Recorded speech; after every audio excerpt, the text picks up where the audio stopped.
Hiya Nine, this is your Indian curry practical video. Now first of all, a little bit of health and safety. I've got a clean board and I've got a slip mat and I've got my knife ready for today, and I'm going to use a bridge and a claw grip. I've also got a bin bowl ready so I can stay nice and tidy. And the ingredients today are nice and simple. So I've got some chicken in my fridge, I've got an onion and some garlic, some chopped tomatoes, and this is the key. We're going to provide you with curry paste. This is chicken tikka masala, and in here there's loads of spices, chili, garlic, ginger. This is where the curry flavour comes from. You can make those from scratch, but that's what we're doing year 10 or 11. So first job today, I'm going to use my claw grip to chop up my onion. Now with an onion, remember, take the top off, leave the hairy bit there, and then with this one, I'm going to chop it in half and then I can peel it really quickly. Okay, I'm going to try and do this one really fast for you today, guys, because you should be good cooks by this point already. So I'm going to get the skin off. Brilliant. Now for this one, I don't want to fine dice it like you might for other things. I want slices because I want to see the onion in the curry. So I'm just going to use my bridge to do some nice medium-y thin slices. Half an onion probably do you, but I'm going to put the whole one in because I've got one. But you don't need a massive onion for this one. Lovely, so there's my onion chopped. I've got a bowl ready to put my vegetables in that's nice and clean. So I've got my bin bowl, nothing on my board.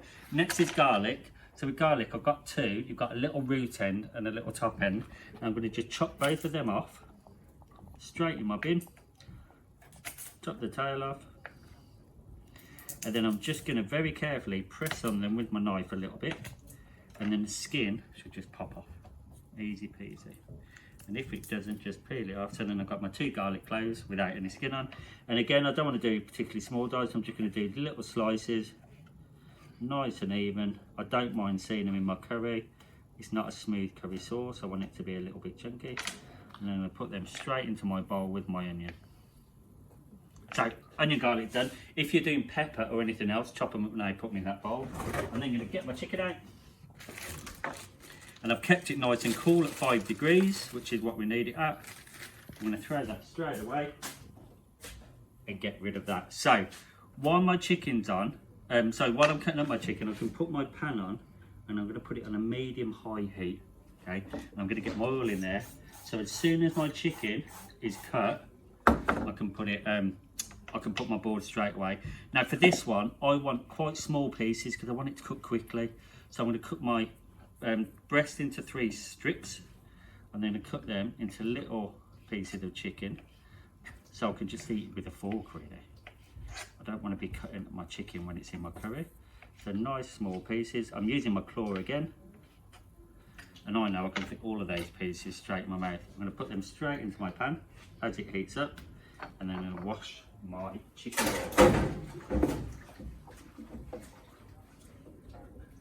Nice hot soapy water.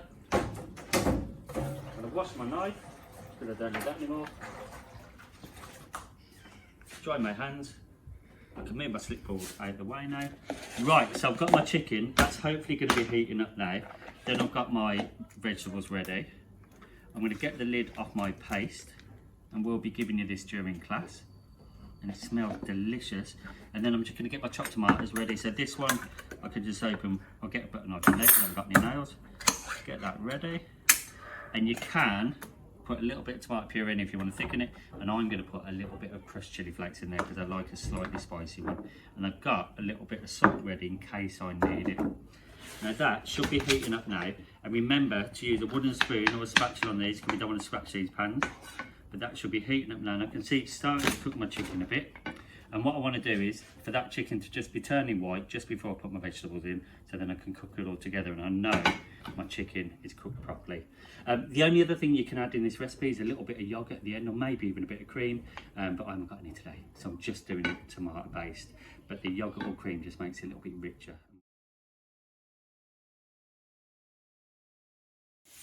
Okay guys, so that's frying really nicely now, and I can hear it sizzling, and you can see it's just starting to turn white. So what I'm going to do now is add my vegetables in there.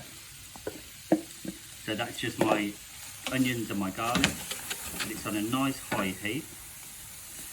So we just want to cook them down. So we want our chicken to look all white, so it's nice and cooked, and we want our vegetables to be wilting, so our onions should look soft and see-through, translucent now. So that should take another maybe 2 or 3 minutes. Right, so these have been frying now all together for about 3 or 4 minutes on a medium high heat. So I've got mine on a 5 on this oven. And now I'm going to put my curry paste in. That's important with the curry paste, you cook it off a little bit because there's a lot of spices in there and stuff. You need to just cook them off, and then you get the flavour covered over. So you cover your onions, garlic, whatever veg you got in there with this lovely curry paste. And this is when it starts to smell like curry. And these pastes you can get in all different types of curries. Jalfrezi, which is a little hot. You can get Rogan Josh, you can get kormas, whatever you want really. And they're a nice quick way to get like a nice curry flavour rather than doing all your spices and everything from scratch. So keep that heat on a high one, fry this for a minute or two. And I can hear it sizzling already and I can smell those lovely aromas.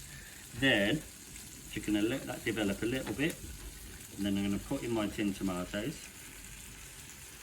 And I'm going to put a little bit of tomato puree in just to thicken it up a little bit.